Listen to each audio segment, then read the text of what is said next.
I am so honored to be here with you today. So, hello, this is Debbie Lichter, founder of Freedom Embodied Academy. And today we are talking about 3 keys to getting free from codependency. And, for those of you who are tuning in today, I really want to acknowledge you because this is a topic that people tend to not want to raise their hand and say, oh yeah, that's me. I'm totally one of those people.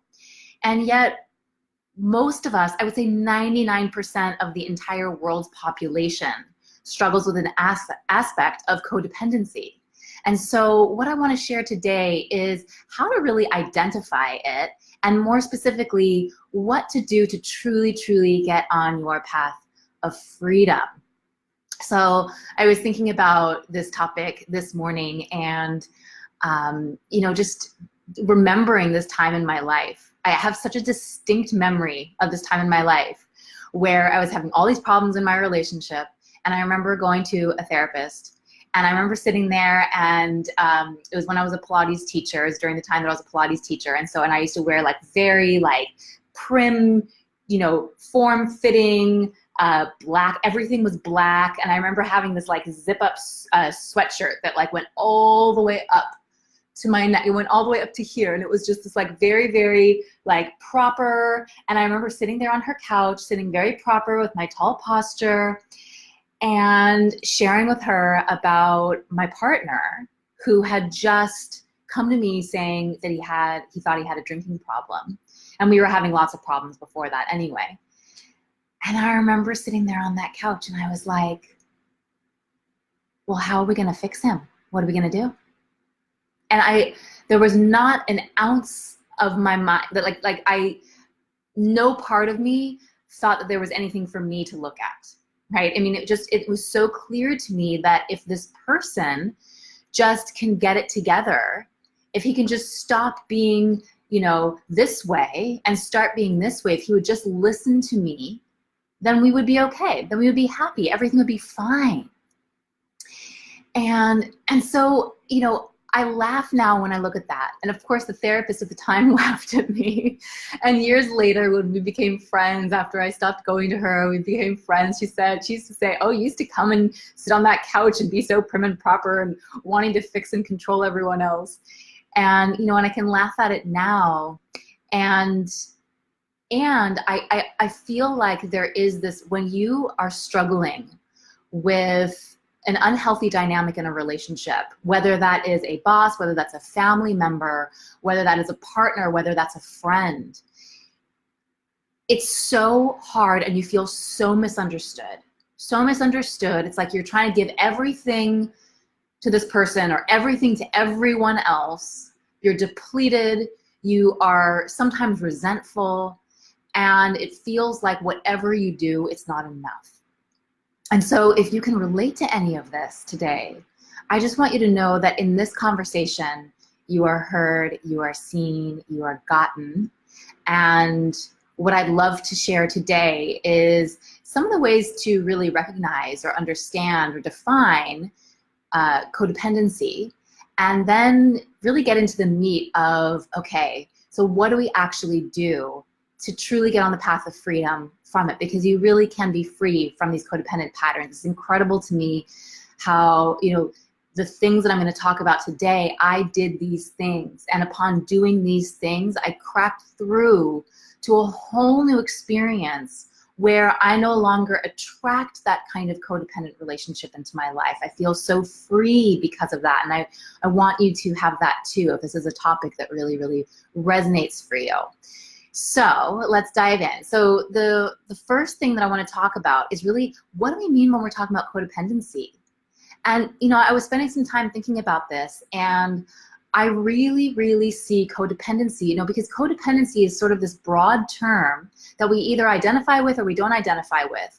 But when we break it down and we look at some of the qualities that are codependent qualities, we can look at controlling, right? So if you find yourself controlling or trying to get things under control or trying to control people or situations or what's going on in and around you, fixing, right? Trying to fix yourself, trying to fix others, trying to fix the situation, mind always going, trying to figure out or fix something, obsessing. So again, being up in your head, constantly trying to figure things out or projecting into the future or worrying about the past, not being present. These are just some qualities, right? People pleasing is a huge one, people pleasing. So giving everything to everyone else and saying yes when you mean no, and so all of these things, proving yourself and trying to be perfect, and even procrastination, a lot of these qualities all can come from this umbrella. And so it's interesting when we look at this word, because really we can look at codependency as just another type of addiction. And that's really what it is. And this is an important thing to get, a really important thing to get, because if you identify with being codependent, oftentimes it feels like you're the one that gets it. You're the one that has things together. You're the one that's trying to keep it together for everybody else, and everyone else has the addictions and the problems, right? And you're the sane one who's trying to like pull it all together and organize everything. And so to realize that that in and of itself is an addiction pattern is kind of like, whoa, that's kind of a biggie, which we're going to talk a little bit more about in a moment. But because we can see codependency as a type of addiction, I'm going to define codependency in the same way that I do addiction, which is, so any codependent behavior that you do, whether it's people pleasing or controlling or fixing or obsessing or creating chaos in your life or whatever it is, it's whatever we're doing to distract or numb ourselves from an underlying discomfort or dis-ease that when we try to stop doing, we find that we can't. And think about that. You know, when you start obsessing about something, it's like you can't just do a little obsessing. You start doing it and then it's just like, it just snowballs, right? It just keeps going from there, you know? Or if you're people pleasing, you're giving everything to everyone else over here, and you know, you're trying to do the right thing over here, and you're feeling misunderstood over there. It's like, it just sort of like, it just happens every single day. You find yourself saying yes when you mean no, and you find yourself exhausted by the end of the day, wondering where it all went and whose life you're living. And you know, it's like this stuff kind of carries us away. And so understanding this definition is really, really important. And we're going to circle back to this when we talk about key number 3 today. But what I want to get into is key number 1, because this was the biggest thing that I personally need to get on the path of getting free from my codependent tendencies. And it was this. It was getting honest about my stuff. And so the first thing here is to get honest about your stuff. Get honest about your stuff versus the other person's stuff.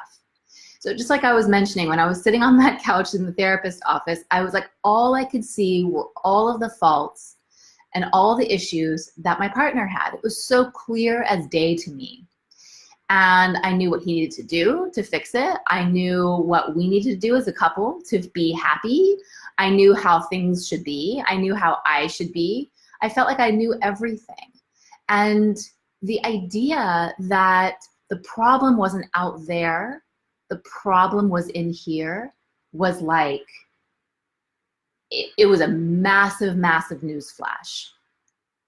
And maybe you're further along in your path of, you know, getting more freedom around codependency, and you already know intellectually or theoretically that it's not coming from out there, that it's coming from in here. But if you're still showing up in these patterns, then the chances are that there's a part of you that still feels like, yeah, but if you change this over here, then we would all be okay. So why don't you go ahead and just listen to my suggestion? Why don't you just do it this way? Because I kind of know how things should be, and it should be this way, and we'll all get along better if it is. And so really, really identifying what is your stuff. And the first thing that I personally had to do on this journey was I had to recognize that controlling and fixing and obsessing and all this stuff were just as equally addictive patterns as drinking or smoking or eating or gambling or whatever it was. There was it wasn't like mine was a better version because I looked more together on the outside. You know, it was the same stuff, and that there was plenty of work for me to do internally that, you know, I didn't have to be focusing on that other person at all. And so that's the first thing that I want to share here. And that actually brings me to number 2, because number 2 is that with codependency, what it does, what's happening with codependency is that we're literally taking our sense of worth and value and identity, and we are displacing that outside of ourselves. And now all of a sudden, the way that you perceive me, the way that you treat me, what you think about me, your opinion, these external influences now dictate and define my internal experience. My internal experience of how life is, my internal experience of how I am, my internal experience of my own worth and value, right? It's like, if you don't call me back, I'm not important, right? It's this kind of stuff where we're completely like, our whole sense of self is somehow living outside of us. And what that does is it creates a lot of destabilization, creates a lot of self-doubt, and it creates a lot of dependence, right? Because if now your way of seeing me, perceiving me, treating me defines my worth and value and even my identity, it defines my existence, then you can better believe I'm going to be working overtime to try and make sure that you like me, that things are going well, that things look okay, trying to create harmony out there in the world. If there's any strife or dissonance, it's gonna like freak me out, right? Because like that's gonna be threatening to my sense of self or sense of identity. And so this is what projects us out into the world: people pleasing, saying yes when we know, avoiding confrontation, over-giving, trying to fix things, try to control things, manipulating stuff, right? Obsessing endlessly about people, situations, ourselves, feeling that fear of like somebody else judging you, and so not putting yourself out there, so holding back. All of this stuff is an indication that there is some courting going on between you and the other people in your world, and just between you and the external influences in your world. Sometimes external influences can be money, or prestige, or looks and attractiveness and things like that. And so it's really, really important to see this, because if you're wanting to get on your path of freedom from codependency, then it's important to see first how you are actually hemorrhaging power, how you are actually leaking, how you as a container of self is leaking, and that your sense of self is no longer deep down within you, and that sense of worth and value deep down within you, but that it's somewhere floating out here in the world. No wonder you probably are feeling a little bit anxious. No wonder you're feeling probably a little bit ungrounded, a little bit off center, having a challenge to connect in and trust yourself, right? Because you're literally not inside of yourself when you are in a codependent pattern. And so what we want to focus on here with key number 2 is that it's vital, vital, vital to shift from that external focus, what I call the external feedback loop, and move that into your internal guidance system, to actually regain access to your internal guidance system, where your sense of worth and value comes from deep down within you, your sense of identity comes from deep down within you, your sense of who you are on this planet, in this life, your sense of existence comes from deep down within you. And when that happens, when your sense of worth and value comes from inside of you, it matters less how other people perceive you. Their opinions of you and the way they treat you no longer defines your experience about yourself. And what that does is it frees up the space for you to be able to honor your truth versus appeasing and people pleasing because you're trying to be what other people need you to be. It's so big. It's such a big, big thing here that we're talking about. And I want to share a tool with you to support you, because I can tell you that this is, like, theoretically, this makes sense, right? But actually doing this, well, I'll talk about in key number 3 why actually doing this is really challenging. But I want to give you a tip right now to support you in being able to start bridging that gap. And it's this: to connect inside of your body, to go from your head and actually drop your awareness down inside of your body. And what I would say is to actually drop your awareness all the way down to the soles of your feet and feel your feet on the ground. Actually feel your physiology. This is really important for you to come back into a place of center, is to actually get out of this head thing that's just churning fears and doubts and obsessive thoughts, negative thinking, and bring it, ground it down inside of your body. Feel yourself earthing, feel yourself rooting, feel yourself in your own body. Really, really big. And you know, I'm so passionate to help people connect inside of their bodies, because this is such a big, big part of your ultimate path of freedom from codependency, from any addiction, and to truly just feel comfortable in your skin and be able to authentically shine your light.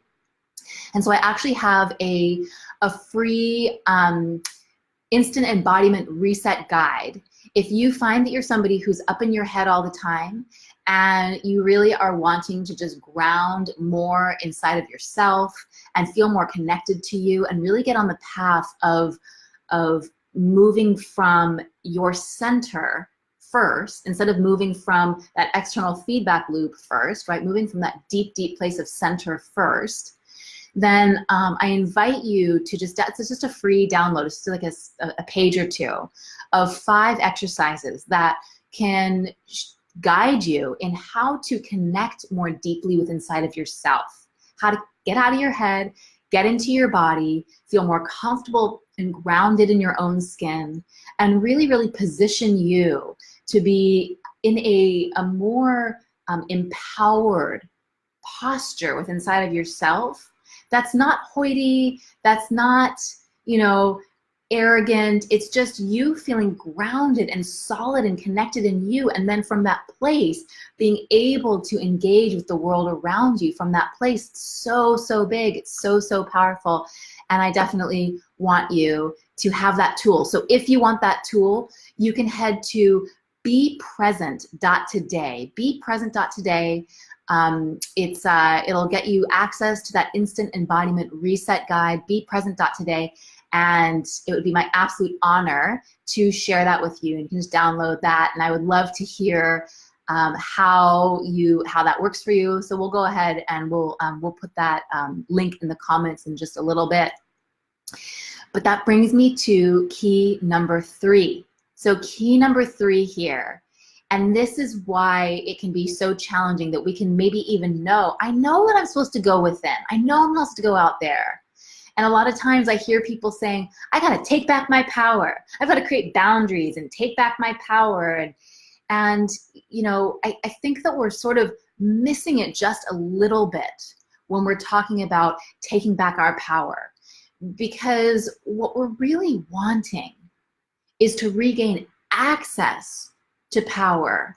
That there's power that is flowing through us at all times, that we have this connection to infinite power. But what happens when we're stuck in a codependent pattern is that we hemorrhage that power. So imagine like your belly was just right open, right? And like you would eat food or you would drink water and then it would just pour right out of you. That's energetically what's happening. That's spiritually and energetically what's happening when we're caught up in these codependent patterns. And so when we talk about resourcing, coming back inside of yourself, getting no longer having a leaky container, but having a really clean and clear, solid container. This is what we're talking about here. And so key number 3 is we need to get free from the underlying beliefs and fears and things that are blocking us from accessing that inner guidance. See, here's the thing, is that if you deep down have such a terrifying fear of being abandoned, of being not liked and then rejected and then being alone and abandoned, right? Being left behind. If you have a gripping fear of that, then it doesn't matter what kind of books you read or what kind of talks you get into or what kind of commitments you make to yourself about, I've got to have firm boundaries and I've got to do this. I guarantee you that you will fall back into those codependent patterns every single time, because the drive to somehow overcome that deep underlying fear is just too overpowering. It will take you every single time. And so this is why ultimately when I'm working with women around getting freedom from addictions, getting freedom from codependency issues like controlling or fixing or obsessing or love addiction or creating chaos, these types of things, people pleasing, these types of things, what we're ultimately doing is I'm guiding them through a process whereby they're getting free and clear of the underlying things that are blocking them, that are creating this block from them truly gaining access to their inner guidance. And what's incredible is that when women can get free and clear of this stuff, it's like there's a rebirth. There's an actual rebirth. I mean, I see women on the other side of this looking different, talking different, speaking differently, like voices actually changing. An inner lightness that just has them looking more alive, more vibrant, glowing. This is what's so possible. And it's so possible for every single person. It really is so possible for every single person. And I would just say that the only thing that stops us from getting on this path of freedom is not being willing to get honest with yourself. But if you're willing to get honest with yourself, then you can get on this path of freedom. You absolutely can. And so, again, if there's anything that I can do to support you on this path, you know that I am here for you. This is what I've been put on the planet to do, for better or worse. This is the conversation I love to be in with people, not because I love hanging out in the problem, but because I'm so living in the solution, and I love supporting people in living in the solution too. It was incredible. I was just speaking to a client yesterday, and she's like, Deb, I have this freedom. I don't even know when the last time was I felt this happy. It's crazy. It's crazy. I'm like, I want everyone to have that. You don't need to walk around with this kind of like half living, not feeling alive, caught up in these patterns that are literally sucking life force energy from you. I want to support you in being able to resource life force energy so that you can authentically and beautifully shine your light. And so if there is anything that I can do to support you on your path to having exactly that, please schedule some time with me. Let me know how I can help you. You can go to getsupport.today and just grab a spot on my calendar and let's have a chat. And it would be my absolute honor to connect with you. So thank you so much for tuning in today and spending this time with me. I hope it was valuable for you, and I look forward to connecting with you very, very soon. Bye for now.